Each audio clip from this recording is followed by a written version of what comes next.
Relax your body.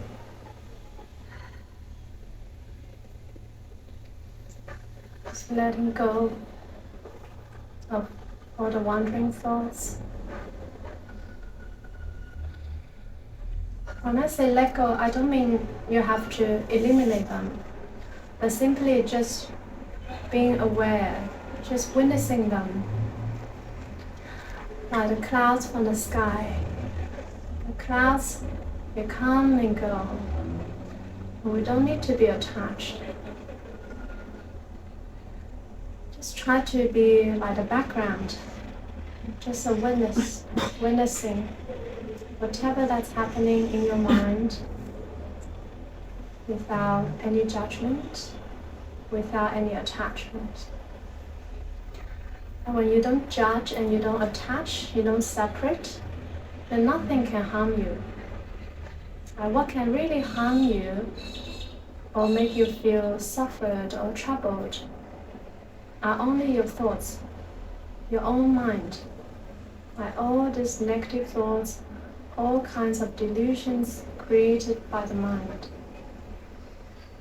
It's okay, you can create all kinds of delusions from the mind, generate all kinds of rubbish or horror movie from the mind, as long as you're not attached to them. By just allowing them to come, to go, to pass by, without any attachment and separation.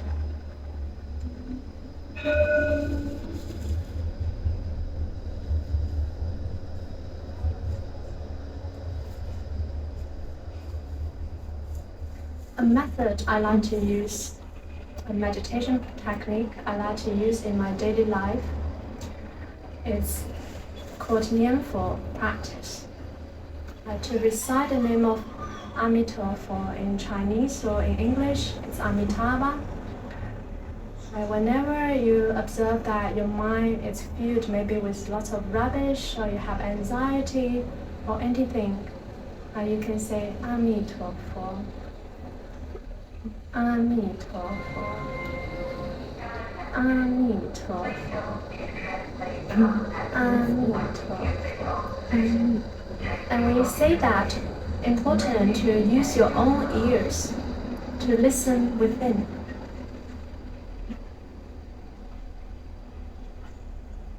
So you can lock your hearing faculty, lock your ears, so you're not being disturbed or troubled by the sound outside of you.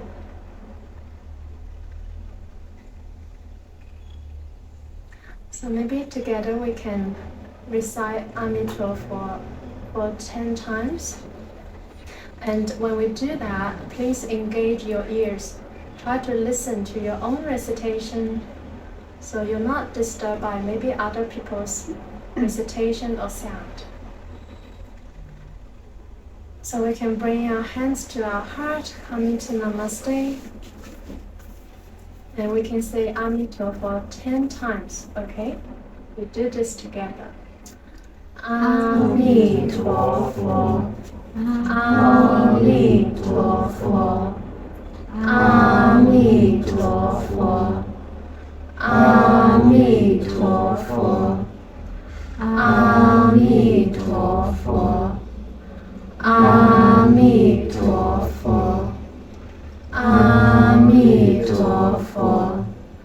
Amitabha, Amitabha,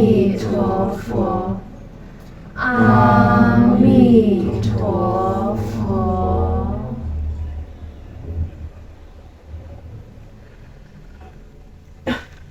Okay, before we begin today's talk, you can also repeat after me. We always say this before the talk. Namo Fundamental Teacher Shakyamuni Buddha. Namo Fundamental Teacher Shakyamuni Buddha. Namo Fundamental Teacher Shakyamuni Buddha. Namo Fundamental Teacher Shakyamuni Buddha. Namo Fundamental Teacher Shakyamuni Buddha. Namo Fundamental Teacher Shakyamuni Buddha. The unsurpassed, The unsurpassed, profound profound, and subtle Dharma a subtle Dharma is difficult to encounter is difficult to encounter in hundreds and thousands in hundreds and thousands of millions of kalpas. of millions of kalpas. I now see and hear it, I now see and hear it, receive and uphold it. receive and uphold it. May we understand May we understand the true meaning the true meaning of the Tathagata. of the Tathagata. Namo Amitabha. Namo Amitabha.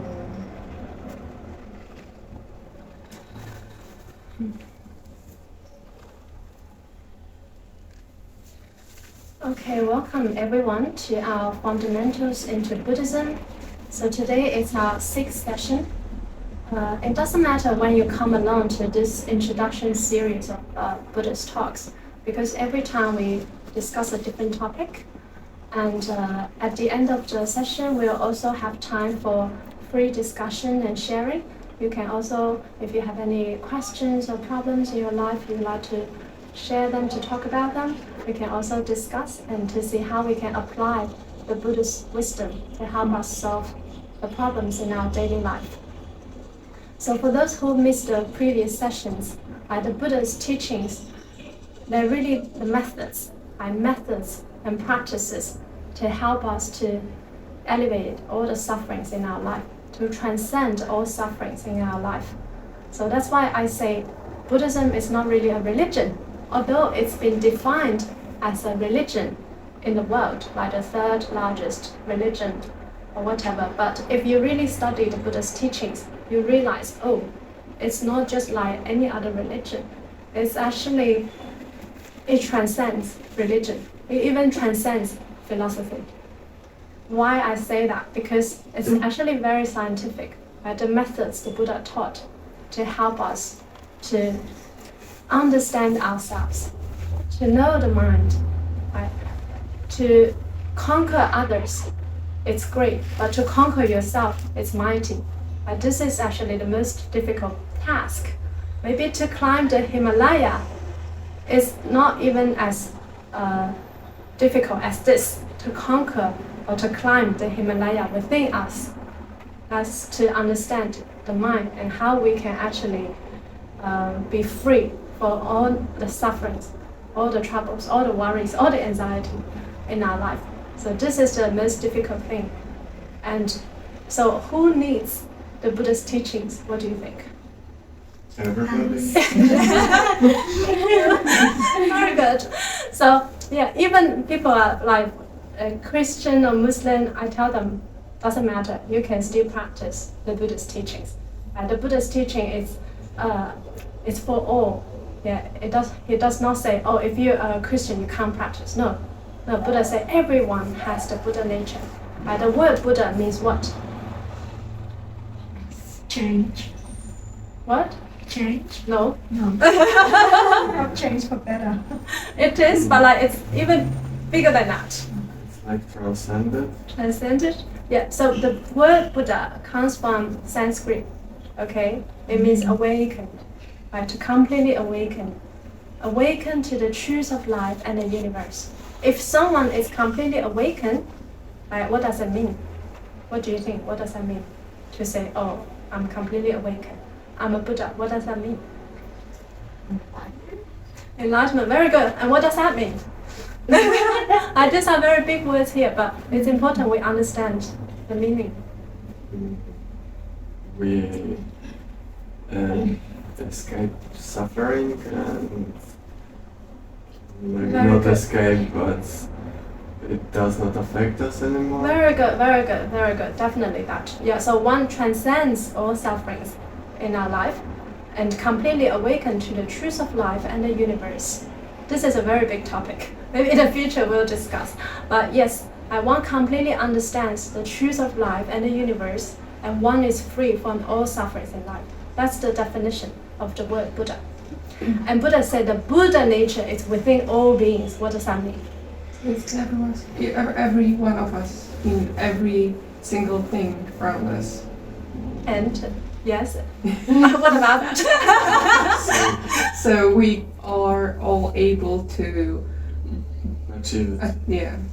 Very good. So we can all be Buddhas, correct? Can you see why Buddhism is different from other religions? Because we can't all We can't be God, God, or- right? At most you're God's servant or messenger, but you can never be God. Because God is above all. But Buddha said, you can be Buddha, you can be Buddha, you can be Buddha. We're all future Buddha. We all have the potential within us to transcend all sufferings in life. So, you see, it transcends mere religion. It transcends even mere philosophy. And sometimes philosophy is like they have a school of thinking, but sometimes it may not always be right. But Buddha said you practice according to the teaching, the practice I tell you. You don't have to believe in what I said. That's what the Buddha said. You don't need to believe in me. You can have your doubt, but you can practice according to my way and you see it for yourself. You experience for yourself whether this really works or not.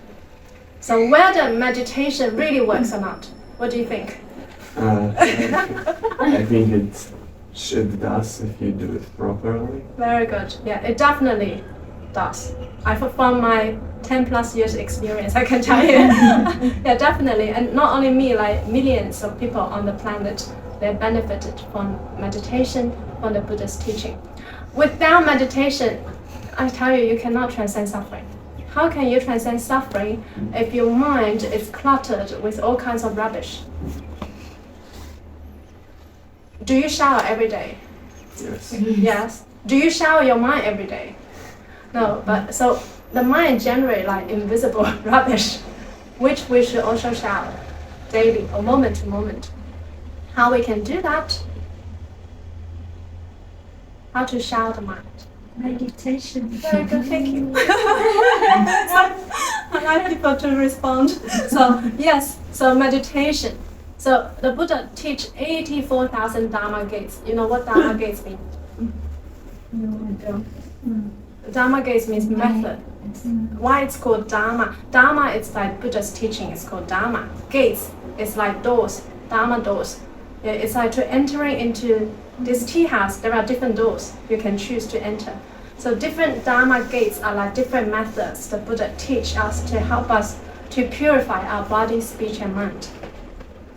And the method I sort of introduced briefly just now is called Nianfo practice. Nianfo means to be mindful of the name of the Buddha. In particularly, we're mindful of the name of Amitabha Buddha. You can also to be mindful of other names of the Buddha. Right? But this practice is very simple, so I like to introduce this practice because you can easily incorporate into your daily life. So we just say Amitabha or Amitabha Buddha in Sanskrit, in English. So it means infinite light and life, infinite peace and happiness, infinite bliss, infinite abundance, infinite love. So what does Amitabha mean? Right? What is it equivalent to, you know?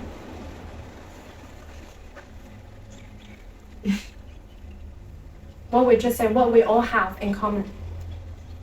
What the Buddha said we all have. If Buddha within us, Very good. And what does Amitabha mean?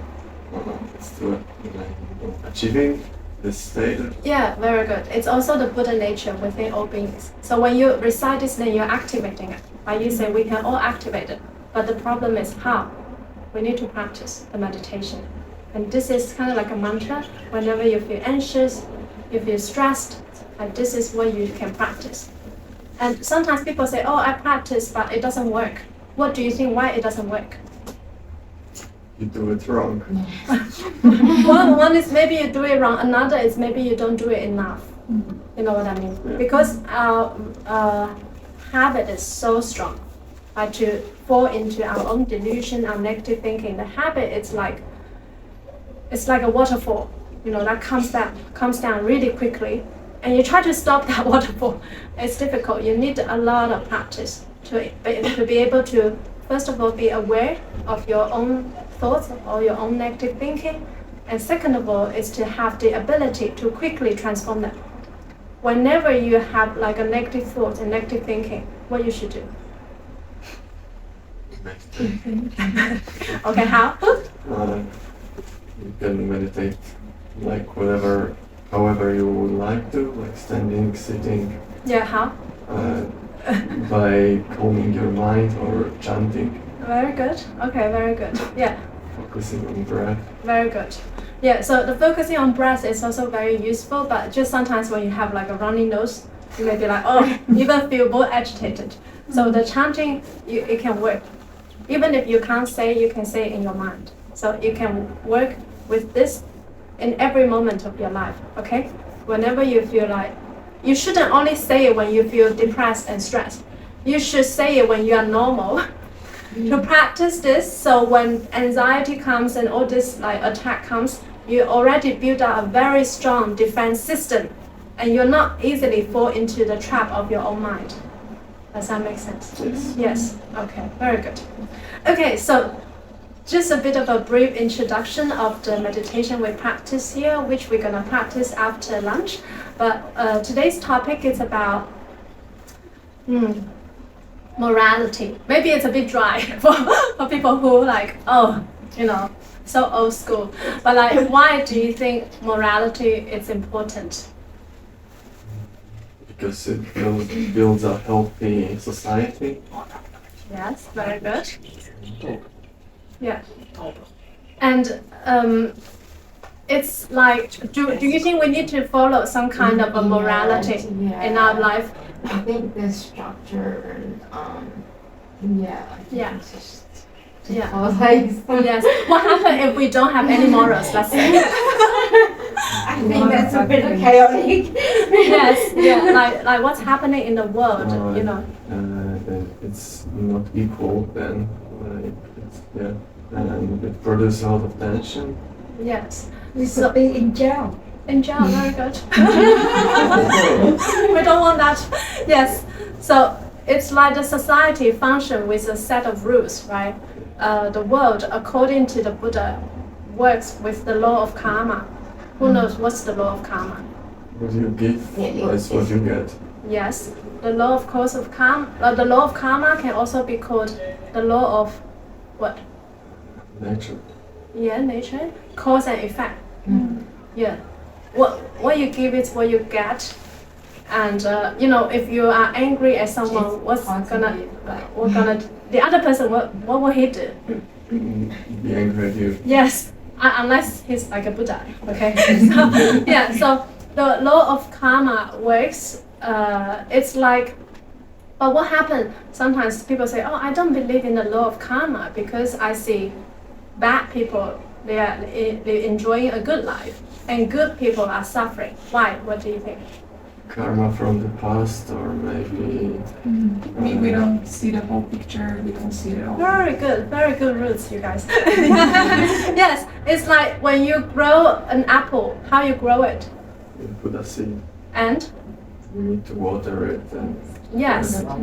So the course is like you put a seed into the soil, and then you need to meet all the conditions. You need to water, has the right amount of sunlight, have the time for it to grow into apples. You can't just like plant the seed and I want apples immediately. No, it doesn't work. So the law of karma, there is also a time lapse.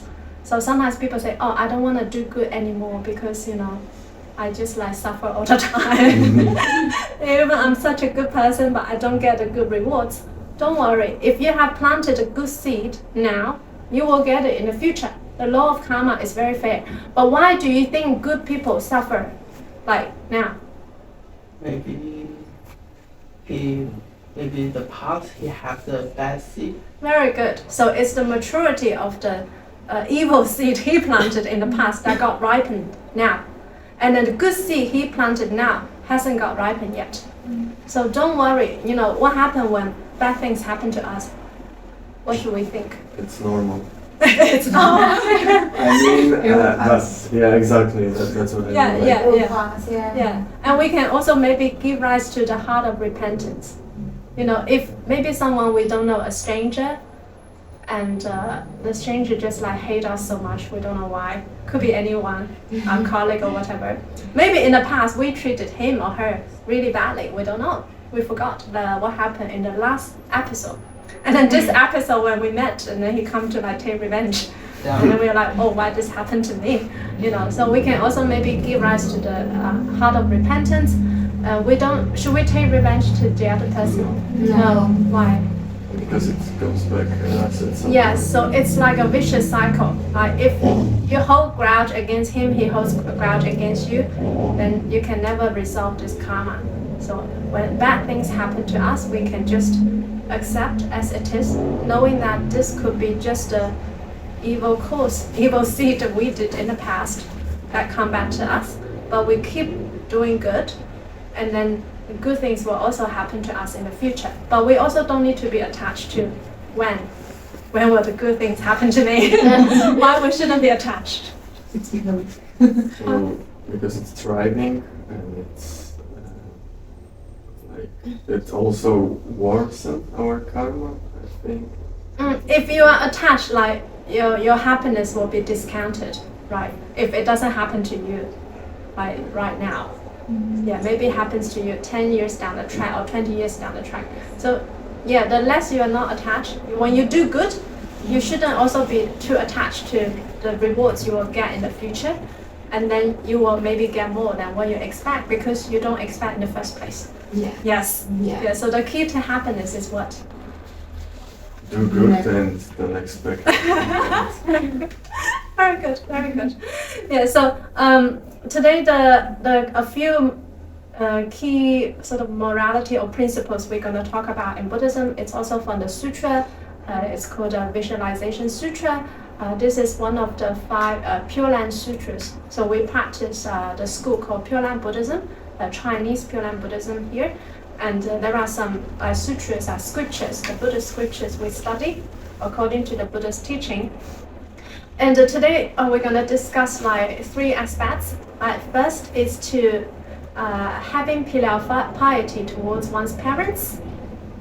孝顺父母. Okay. Second is to attentively attend to our teachers.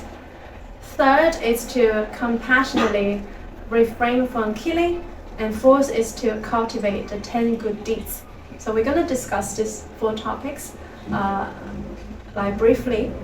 Okay, first it's like to be filial towards our parents. Why we should do that?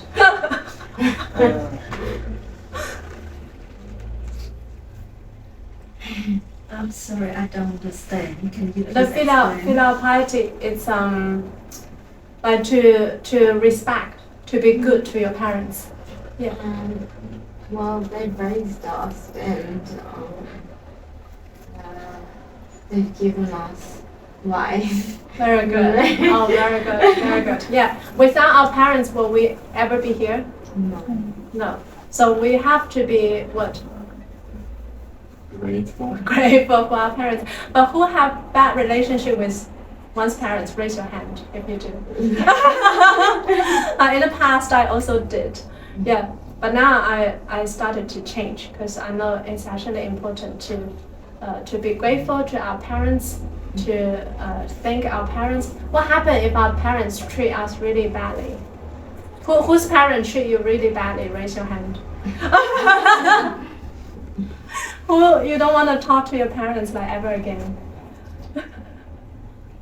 It changed for me, so not anymore. Yeah. Okay. So what happened? What do you think if our parents treat us really badly? Should we still like respect them? Should we still be nice to them? Yes, I think so. Why? I think just because regardless of like, you don't know what they're going through. And I don't know. Louder. I think you don't know what they're going through. At the end of the day, they're doing the best that they can Yeah. to actually nurture you and bring you up. And it's not always their fault. They're doing what they know. Yeah. What's best at that time. Yeah. They're not taught, hard to actually parent, you know? Yeah, maybe they haven't studied Buddhism or meditation or anything like that. Nobody's told. Nobody's told how to do things, you know. Yeah. So yeah, it's a really difficult task. Yes. So yeah, Yeah. I think we forget about that. So Yes, that's very good. Now you think of this way, it's like you give rise to the heart of compassion, and we need to have compassion also to our parents, to people who are close to us. Maybe sometimes they treat us badly or not the way we wanted to be treated, but it's also due to ignorance, right? Actually, in this world is full of ignorant people. Because of ignorance, so maybe they give rise to anger, also like us as well, you know, sometimes to anger, to greed, to all kinds of negative emotions. But if we have the heart of compassion, we see that actually they also have the Buddha nature within them. It's just they haven't realized that, they don't know yet. So we can also give rise to the compassion and to see the Buddha nature. And most importantly is that our parents give life to us. Just only this task is enough for us to be grateful for them for the rest of our life. And without them, we can't really experience in this human existence. So even that, like the Buddha said in the sutra, it's very difficult to actually repay the gratitude to our parents. There is an example. It's quite interesting example. Maybe a bit gross, but like it's a vivid example. It's like a person. There is a sutra called "Difficult to Repay Your Parents," like a sutra. Yeah. So imagine a person. I want to repay one's parents, and the person in the left shoulder, the father is writing on the person's left shoulder. The mother is writing on the person's right shoulder.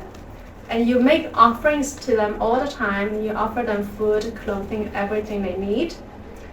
They even like pee or shit on you all the time, right on your shoulders. But even this, Buddha said, you're still not enough to repay for their gratitude. Can you imagine? For this very simple reason that they give you life. You know, how can you repay actually to someone who actually give you this life, right? So even this alone is enough for us to stand maybe the ignorance of our own parents sometimes, and to really have compassion to our parents, to see their Buddha nature. And the Buddha said, if you want to cultivate two blessings, there are a very good way, easy way to cultivate good blessings in your life. Do you know how? First is like to be good to your parents. Yeah. Second is to make offerings to the Sangha, to Buddhist monastery. Yeah, because the Sangha, like they're carrying the wisdom and they share the wisdom. So if you wanna, we say investment, right? You wanna make good money, good fortune, good blessings in your life, these two fields are the best for you to invest. To be good to your parents, there are many ways to be good to our parents. For instance, how? Send them a photo of us. Very good. So, yeah, one we can, yeah, very good. Like to be nice to them, to maybe chat with them, to send a photo of you, yeah, and some people maybe can also support the parents financially, but if we can't support our parents financially, at least we can just be nice to them. Who's parent here? Yeah, what do you think? Yes, I heard Sunny saying, I felt really warm heart in her. Yes, yeah. Yeah, she said she empathy her parents. Yeah, she's very Because- compassionate. She has the empathy. I can see her compassionate here. Yeah, She said her parents might go through some difficulties by themselves. Thank you, Sunny. I feel much better. yeah. Maybe let your daughter to hear today's session. Yeah, send it to your daughter. So maybe she understands your difficulty. Sometimes she can be better or nice to you. Yes. Yeah, so there is the worldly filial piety and out of worldly filial piety. Okay, so the worldly filial piety is like what we talk about, maybe financial support, emotional support, to be nice to them, to chat with them. How about another way of paying filial piety towards our parents? What do you think? It's what? Sending them good karma, or like, yeah. Yeah, the out of worldly one. What do you think? Whose parents are suffering? Raise your hand. Everybody's suffering. Yeah, good. So, do you want to help your parents to be out of suffering? Yeah. How? I can teach them how to meditate. Very good, thank you. Yeah. So the out of worldly filial piety is that, you know, apart from maybe the worldly things we can offer to our parents, we can also maybe share the teachings, the Buddhist teaching, to meditation. Now you have learned, you understand, so you can also teach your parents. You can share with your parents. And because you're their good children, maybe they want to listen to you. Even if they don't want to listen to you, that's fine. At least you try. You try and you're not attached. Okay? And you also help them to maybe have less worries, less sufferings, to be happier in their life. So it's very important. Like when we study Buddhism, we should try to make our family harmonious. Yeah, only with a harmonious family, then you can also feel happy when you go home, correct? Yeah. So you only need one person change, not the other person. Like I share the example of the relationship of me and my mom. My mom did not practice Buddhism or meditation or any of that. So before, you know, we always fight, and she said something, I said something back. Really hurtful. Our language is very powerful. What we say, our speech, really carry the energy. Even can kill people, right? There are people who commit suicide just because someone said something. So we have to be very mindful of our speech, to practice kind speech. Yeah. So before I wasn't aware, I didn't practice any meditation, so obviously my relationship with my mom was very horrible. But after I started to learn Buddhism, the meditation, I lived in a monastery in China for 3 years almost. And then I came back, I completely transformed. But she hasn't changed, I tell you. Like if she says something like just maybe evil to me, but to me in my mind, I'm eternal. Compassion, peace, mindfulness, you know, just breathe. You breathe in and you're not so much affected by her energy or your parents' energy. Can we fight just by ourselves? No, right? You need two people to create a successful argument. So if you know, I stopped and then she kept on going, she can't go long, you know. Maybe like after 5-10 minutes, so you're not responding. Okay, never mind. Yeah, and then again the atmosphere is harmonious. So you only need one person to change. Should you expect other people to change? No. Why? Because we can't change other people. Very good, very good. So, yeah, should we expect our parents to change? No. No. How difficult is that? Very. Impossible almost, right? So, but if we want to have a good relationship at home, what do we need to do? Change ourselves. Very good, very good. Okay, good. So I hope you don't just listen to this as a theory. It's important to embody in our practice. What happens if you want a good relationship with your maybe partner, intimate relationship? What do you do? Listen. Very good. Yeah, just change ourselves, change our mind, change our attitude. When other people are being ignorant and saying something evil to you, do something evil to you, you see their Buddha nature, okay? You see, first of all, give rise to compassion. We need to expand our heart to see, oh, it's because of ignorance. The person is doing that. We don't want to be as ignorant as them. If we also do the same to them, it's like we are at their level. We don't want to be at their level. We want to be like above, you know, we're like transcending them. So we just like, okay, knowing that you are being ignorant, I understand where you're coming from because of ignorance. Okay, you don't say that to them. But just in your mind, you know, in your mind, you know, okay, but I don't want to be as ignorant as you. You know, I want to be mindful. because I'm a future Buddha. So you just like breathe, Amitabha, do your meditation, maybe create a bit of distance, because sometimes the energy can be too much for us to hold. Go into your own space, come to meditation sessions, and just change your mind. Okay, if you can change your thoughts, change your mind, I tell you, you can transform the relationship around you, whatever relationship. Whether it's with your parents, with your partner, with your boss, with your colleagues, and you can live a happy life. Because our life depends on what? What do you do? Yeah, we do. And it's also like relationship, right? Relationships are so important.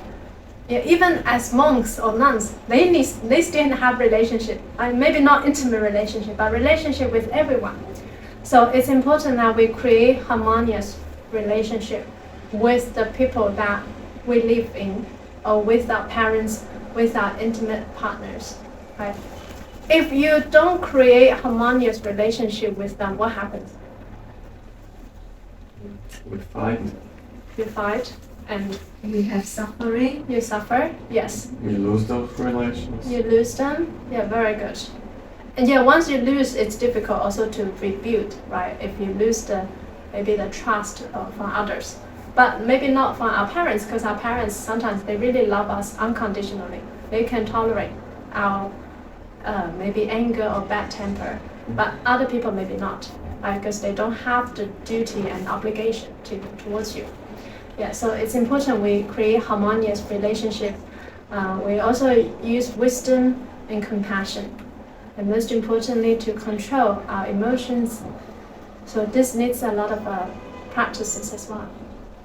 If you want to know how good is your meditation practice, how you can test that? Get into an argument. Why?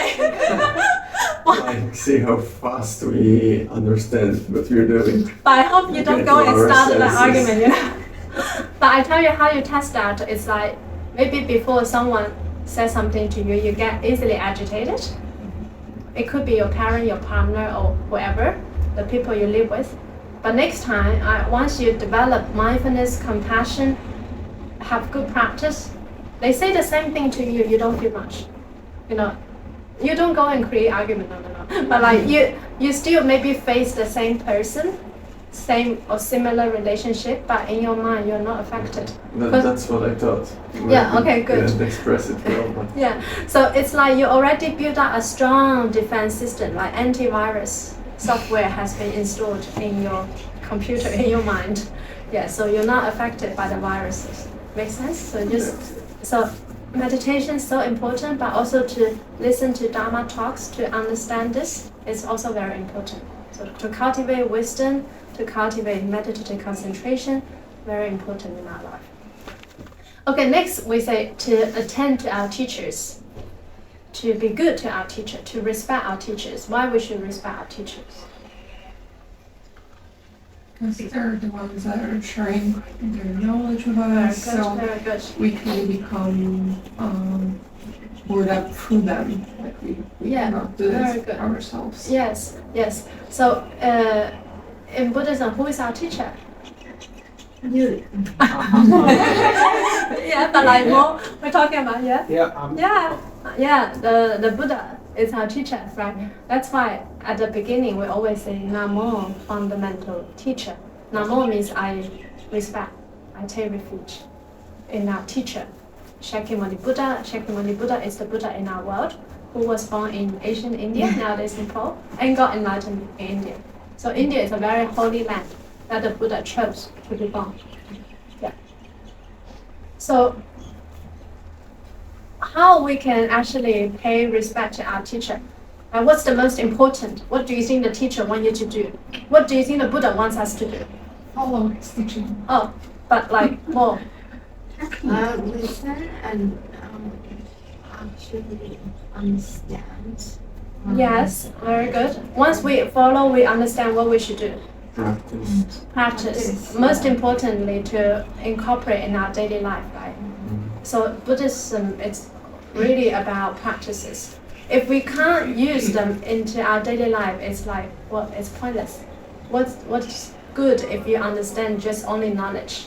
Like wisdom, it's about being able to utilize of what you have learned, like the knowledge to incorporate, embody them into our daily life.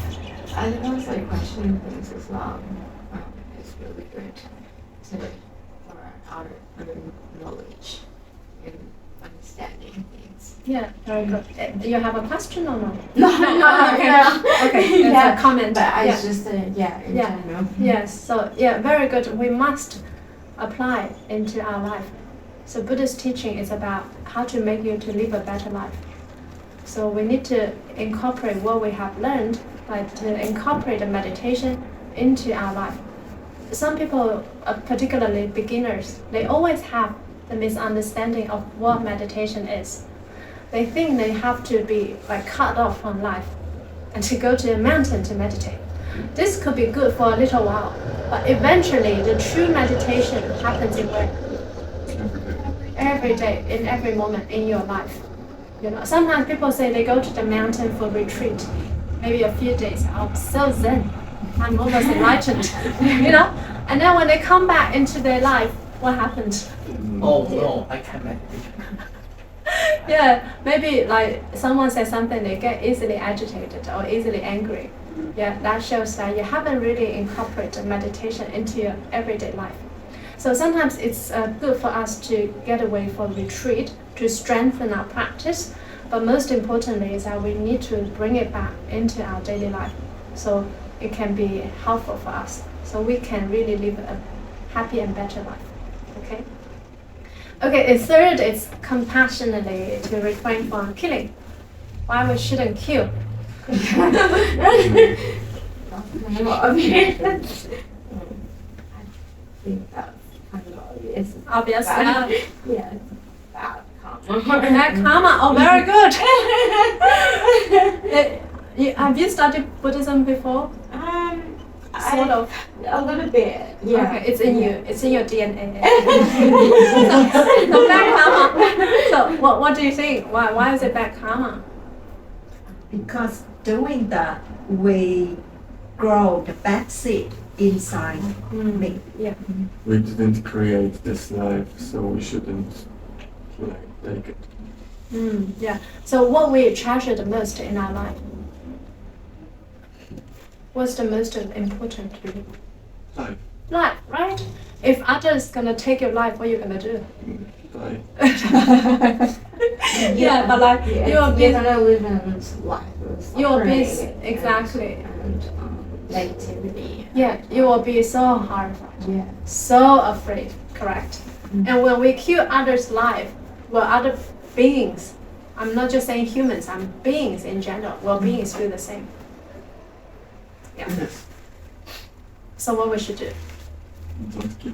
Okay. But what happens if we love like meat? What about a mosquito try to bite? So I don't kill mosquitoes, but Same. I do my protection. I put on repellent before. Because in Buddhism we talk about reincarnation. You know, heard of that concept? Yeah. The 6 realms of reincarnation, you know which 6? No. Human, Human, ghost, ghost, hungry ghost, animal. We have a painting downstairs about that. Yeah, after that, you can have a look at the painting. So the 6 realms refer to heaven, Ashura. Ashura are like demigods, humans, animal, hungry ghosts, and the hell realm. So, hell. So according to the Buddhist teaching, it's like we will reincarnate in one of the 6 realms according to our karma, the good and evil deed we've done in the past, the accumulated good and evil deeds. So according to the law of karma, we'll reincarnate in one of the 6 realms. So we are very lucky to be born in the human realm in this lifetime, and with completely good roots. You know what I mean? We have like good faculties, like hearing. We got legs and arms. You saw people they were born with disability, maybe no limbs, sometimes blind and all that. Why? Previous life, karma. Yes, it is like that. You see, we were not born equal. God did not create us equal. Oops. So we were not born equal. Okay. Some people were born in very good family. They don't have to make their living. They got all the money in the world. You know, people like that. They born in a very good family, prestigious family. Some people were born in maybe poverty. Some people were born very beautiful. Some people were born ugly, even with disabilities. Some people were born very smart and intelligent. Some people were born very stupid. What do you think? What create all that? Did God create all that? Did God create all this unfairness? So karma. Yeah. So according to the Buddha, it's not because of any sort of God that creates all this, but it's because our own karma. Karma means intention. Intention acting through your mind, body, and speech. It's like thought. You have a thought, you have karma. Good thought, good karma. Bad thought, bad karma. Neutral thought, neutral karma. Yeah. So the good thought, and then maybe the thought act through your speech and transform into the action, and then that create karmic force and karmic consequences. Yeah, so it's the accumulated karma, the good and evil deeds that resulted in this life that we are all living in. All this appearance, everything we do is a manifestation of what? Our own karma, correct. Yeah, so if you believe in karma, so we should try to plan more good karma, good deeds. Yeah, so because beings value life the most, so they don't want to be killed, just like us. So to refrain from killing is very important. And to cultivate the 10 good deeds. Does anyone want to know what are the 10 good deeds?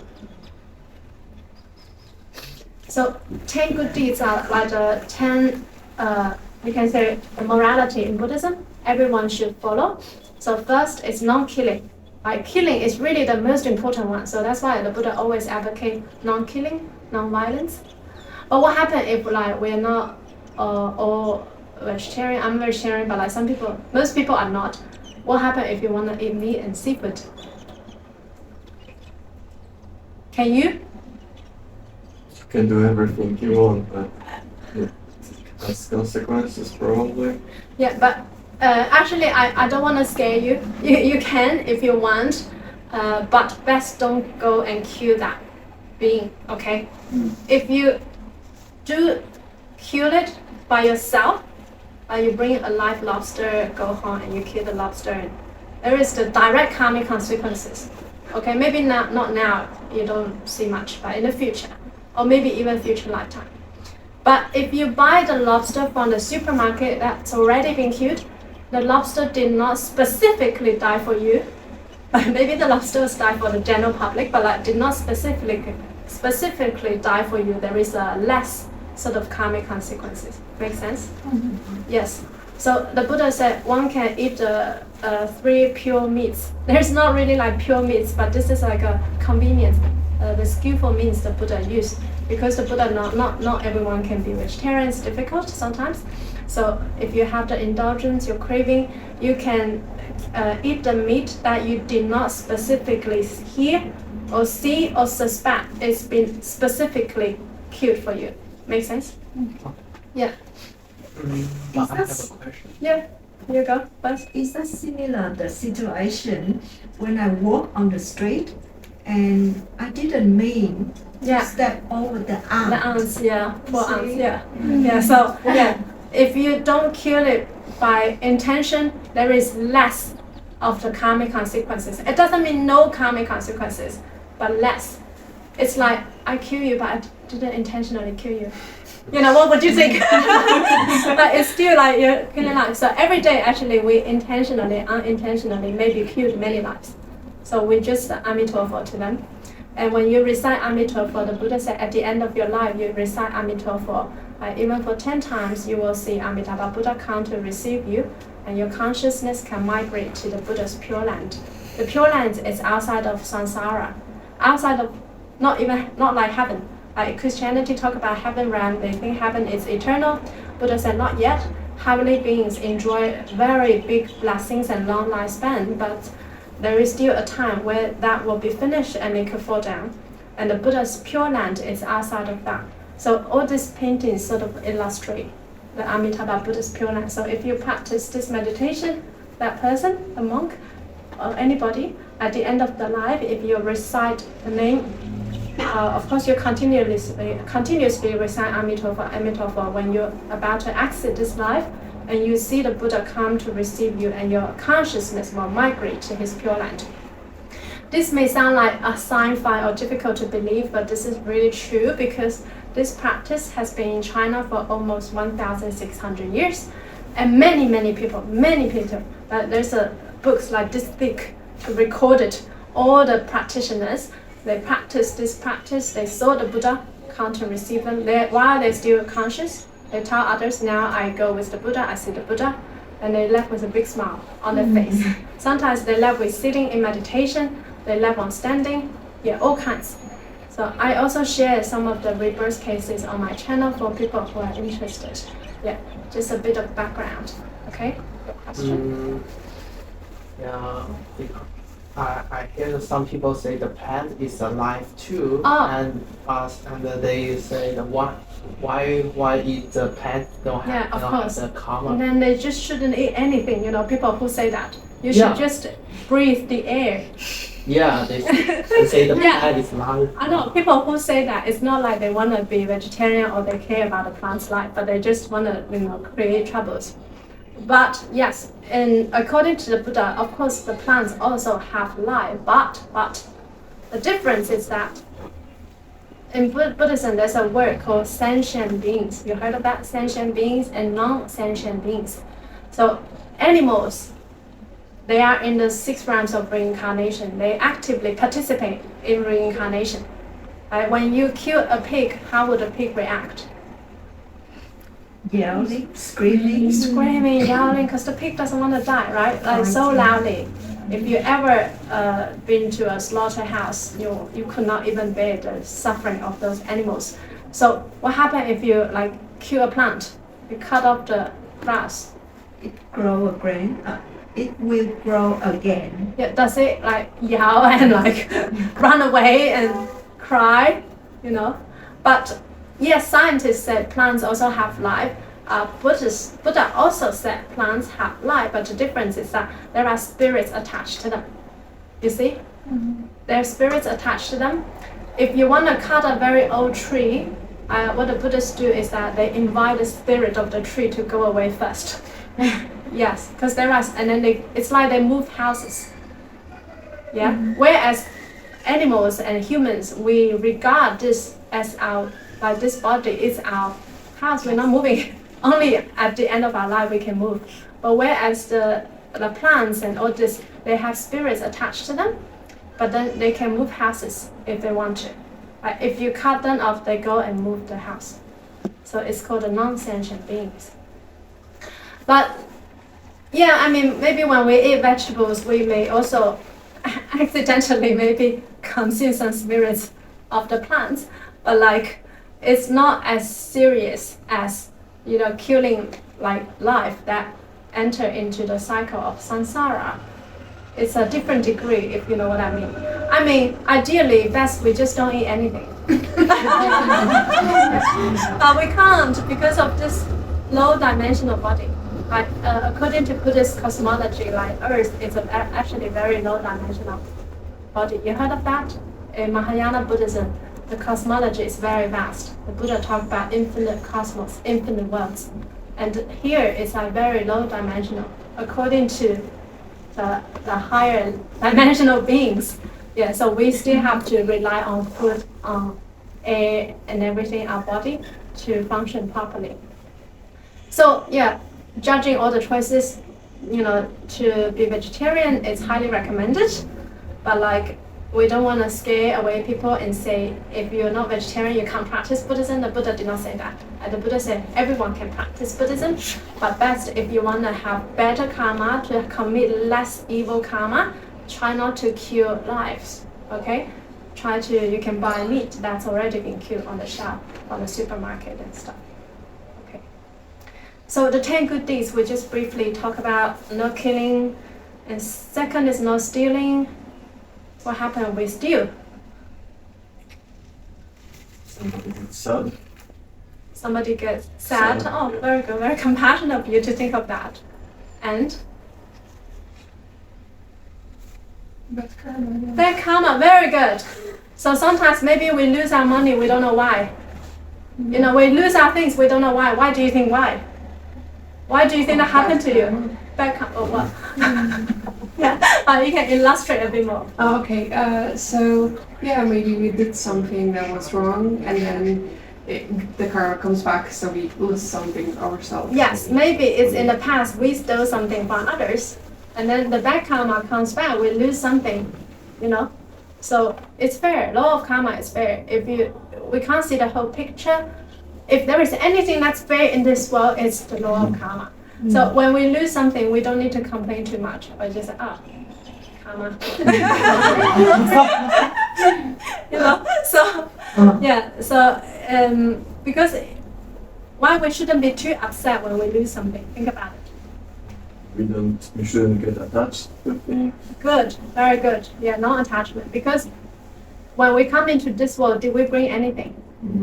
No, apart from our karma. When we leave this world, do we bring anything? No. Apart from our karma. So yeah, so try not to be attached to if you lose something, whether it's money or all these external things. At least you're not losing your life yet. If you're losing your life, remember Amitabha, go to the Pure Land. Yes, so no stealing. Yeah, do not steal from others. How about if I take things from others without their permission? Does that count as stealing? Yes. Very good. Yeah, so even if we want to, even maybe it's our good friend, we should still try to ask. Unless there is also already the mutual agreement with you, it doesn't matter. It's being communicated before, then you can take, okay? Yeah, so try not to steal from others, because if you steal intentionally or unintentionally, in the future you could also lose things intentionally or unintentionally. So the law of karma works in a funny way. Maybe not the exact person that you steal from will come and take things from you, but other people will come and take things from you. Okay, and third is no sexual misconduct. What do you think? What's sexual misconduct? Sorry, could you repeat that? Sexual misconduct, no sexual misconduct. It's one of the 10 good deeds. Sexual. Misconduct, like wrongdoing. What's sort of being defined as sexual misconduct?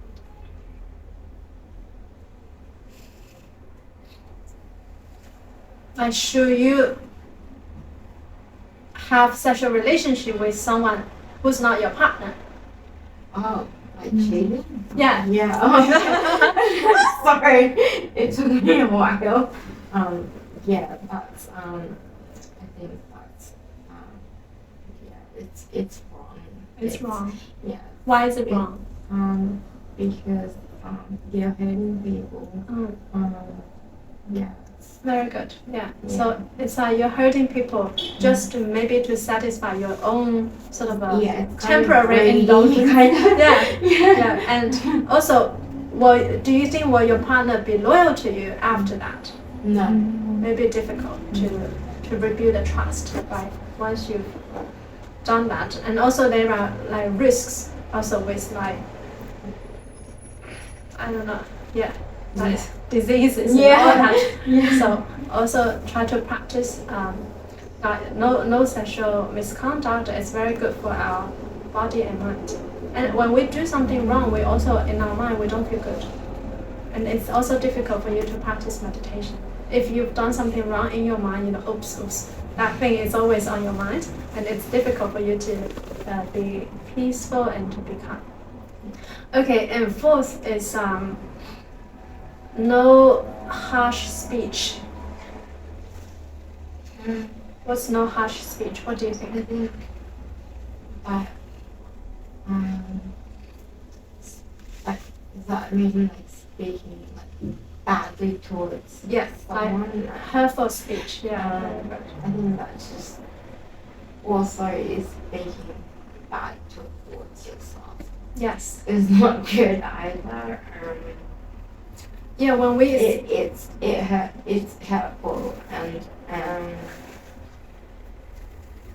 Very good. It's it causes pain and it causes repercussions. Yes, very good. So when we say evil things towards others, who hurt the most? Us. Yeah, we will feel hurt in our mind and body, and others will also feel hurt. So again, back karma. So try not to speak like harshly. Try to practice kind speech, and then also the sixth one is no lying. Why we shouldn't lie?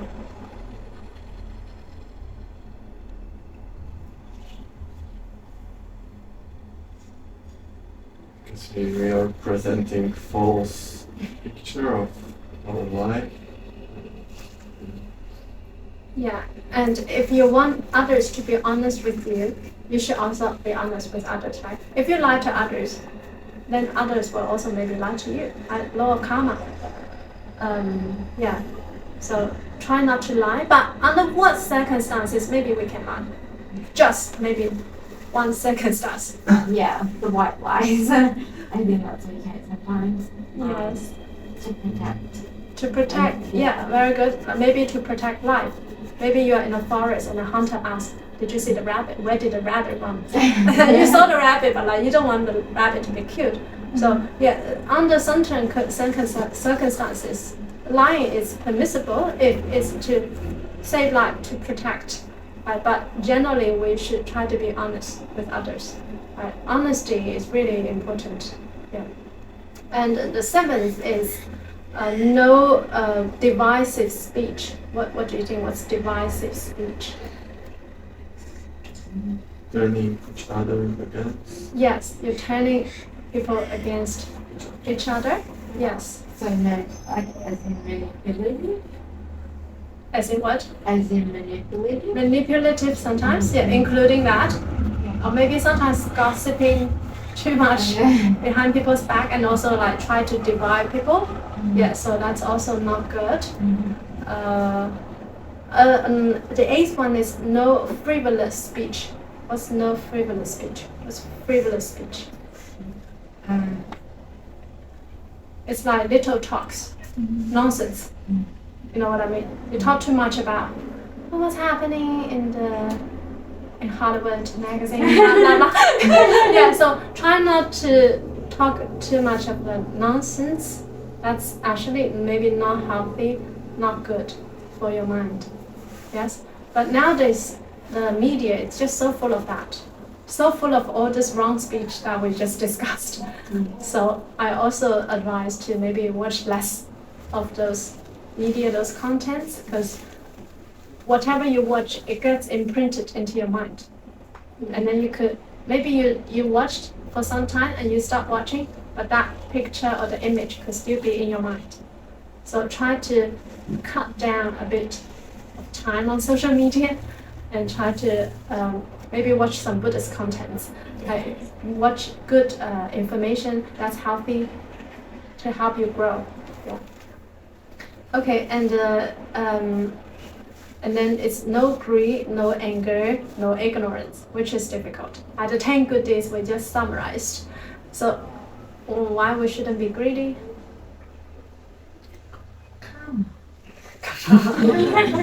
Everything is karma. We can all answer with karma. Yeah. When we're greedy, it feels like we're taking more than we need, and then maybe someone else won't have something they need. Yeah, very good. We're getting attached to something too much. Very good. And sometimes maybe you don't get what you want. A lot of time we don't get what you want. Not to get what you want is a kind of suffering.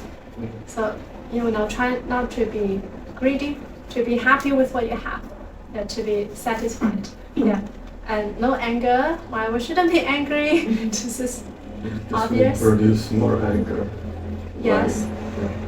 And first of all, when we are angry, who we are harming the most? Ourselves, very good. And also others, so not good. And no ignorance, but this is very difficult. We almost all have some degree of ignorance, unless you are like a Buddha. But we try to sort of maybe reduce our ignorance. The ignorance also What's ignorance, by the way? Opposite meaning to compassion? Not seeing, not seeing all those things that we should be doing, not following those directions. Yeah, very good. Yeah. For instance, you don't understand the law of karma. That's one form of ignorance. You don't know that attachment leads to suffering. Buddha's Four Noble Truths. Right? There is sufferings in life. The root cause of suffering is our own attachment. But there is a way to eliminate the suffering. It's by practicing. There's the Eight Noble Path, but also the 10 good deeds we just discussed. To follow the right actions, the body, speech, and mind. So the 10 good deeds is very easy to remember. This should be the sort of the moral, the foundation for everyone's life. Because if you can follow the 10 good deeds well, you will create good karma in your life. You will not create bad karma in your life. And this is like the foundation. It's like we're building houses. Before we go into the further, more advanced or difficult teachings, first we build out the foundation. So we are not the house is not collapsing easily. Yes. So the 10 good deeds, I just repeat again. It's very easy to remember. So 3 bodily actions. What are the 3? No stealing, No killing. no killing, no lying, No bodily action. No sex. No sexual misconduct. Yeah. Yeah. So no killing. It's number 1 because life is the most valuable. So we say no killing, no stealing, no sexual misconduct. These are the 3 bodily actions.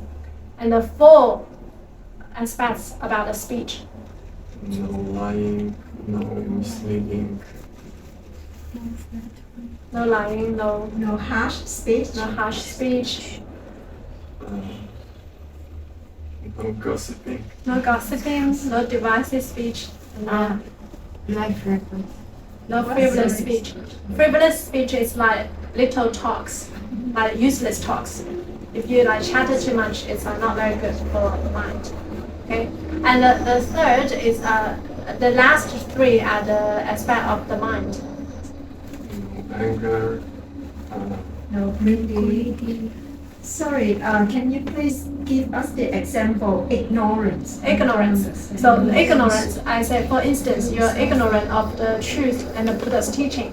You're ignorant of the law of karma. You don't know the law of karma. That's a form of ignorance. Because you don't understand the law of karma, you treat others badly. You think, oh, there's no consequences. Yeah, so that's one form of ignorance. Yeah. Not understanding the truth. You use the Buddha's teaching. not accepting the truth. Not accepting You're not truth. knowing. You even know you Yeah, don't you even just- know. Yeah. Maybe. Or even if you know, you don't follow. Yeah.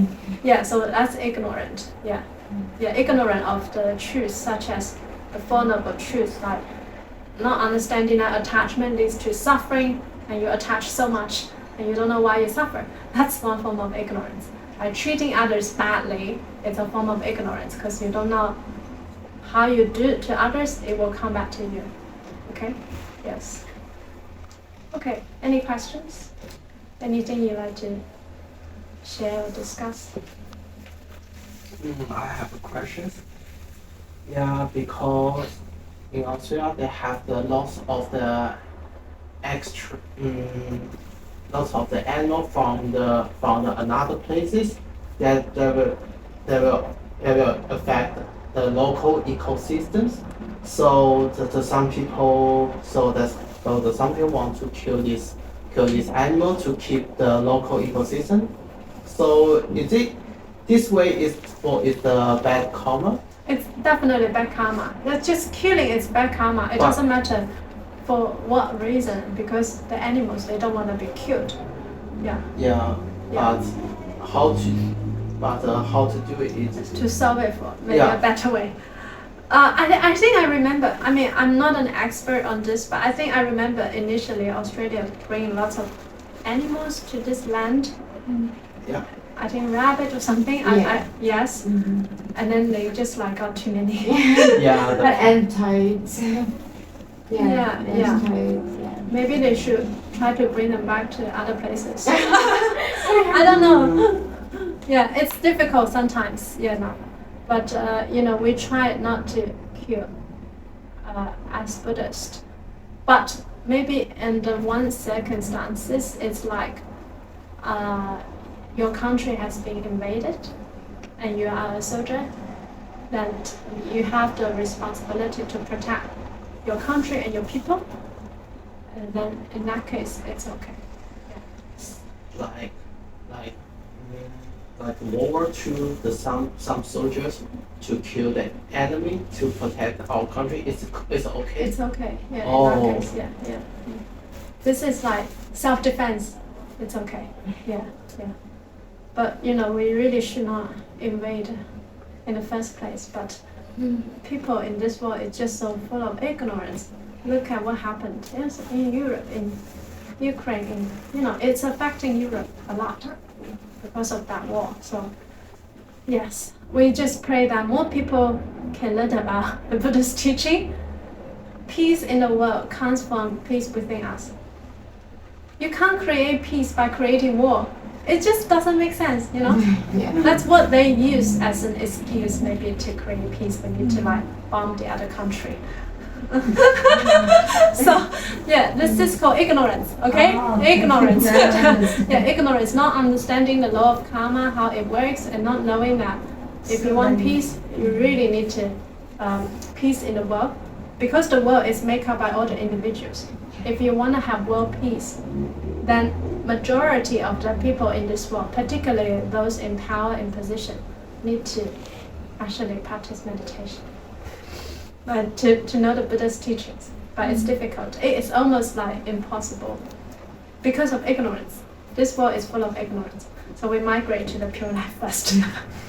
After we go to the Pure Land, we can realize Buddhahood, and we can also come back to this world or to other worlds to help save sentient beings. Yes. So this may sound a bit like a sci-fi, but if you're interested, you can research more about the topic later. But this is actually true, because the Buddha will not lie. So the Buddhist teachings is actually true, but a lot of things we don't know yet. Okay? All right. So, anything else? I would like to say one comment. I would like the leader of the countries try not to ignore us, so that we can live in peace. Yeah, that's all our No more war. I know, but that's not a reality. I mean, that's what we want, but really, very unfortunate, very sad. Is there any chance for our leader to learn Buddha lessons to avoid ignorance? I think we really, if you study this, you should try your best to share it. So I share on YouTube in case maybe some people bump into it, So because the internet is powerful, so we should also try to share as much as we can. But also, you can't be too attached too much, because everyone has their own karma. So you also can't expect others to change, or you may suffer. Even if you want to help others, but their time, it's not their time to wake up yet. They don't want to be helped yet. So you just leave them, but first of all, you take care of yourself. You do good in yourself, and try to help those who are ready to be helped. Like all of you who are here, you want to study this, you want to know about this, then we discuss. But for people who are not open to this, you don't share too much. I think it's still more powerful to actually experience it yourself, because then you're just living example. So you're not just talking about it, but you're actually doing it. Some people maybe they're not gonna be open to listen, but they will by being next to you, they may get closer to it at some point. Very good. Yeah. So I hope all of you in the future can all share the teachings. Really, it's so important. We really need more people to wake up at this time, before it gets worse. Yeah, you have something? So the monk can be the soldier? No, monks, they're not soldiers. But I think at one point in China, because China had been invaded by many countries, in the past, 8 countries from Europe and Japan and all that. At that time, because we were so short of soldiers, so some monks, they also volunteer. Yeah. Yeah. I remember they have the master 巨赞法师. Yeah. He is very famous in the World War II in China. They will I speak Chinese. 就是他们这个法师在二战之中呢，也是做出很多贡献，也杀了很多的内鬼的。对，yeah. It's just like during extreme time, you don't have enough soldiers, and the monks have to be soldiers. But like usually, monks don't participate in this kind of things. Yeah. So this monk to kill the enemy, they can have the bad karma. No, in that case, it's the intention. Intention is very important. Yeah, because it's acting like on self-defense to protect your country. Yeah, so different. Oh. Okay, so we just close the session. We get ready for lunch. So we bring our hands together.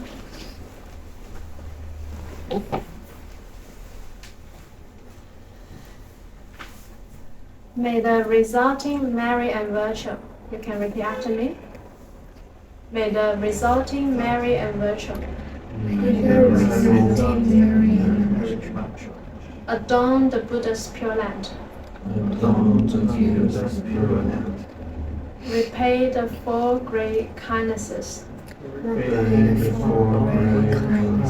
above. Yeah, so the 4 great kindnesses means the country, the parents, the teacher, and the sentient beings. Okay, and to relieve the suffering. Of the 3 evil paths below. So the 3 evil paths are referring to the animal, the hungry ghost, and the hell realm. And may those who see and hear this all generate the unsurpassed bodhicitta. So bodhicitta means the enlightened mind that work for the benefit of all sentient beings, and to attain rebirth in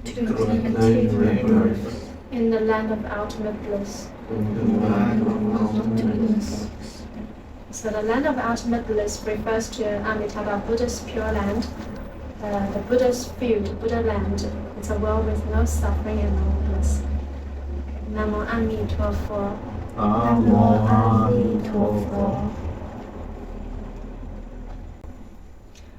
And we also say one last time, may all sentient beings be happy and free from suffering. Amitabha.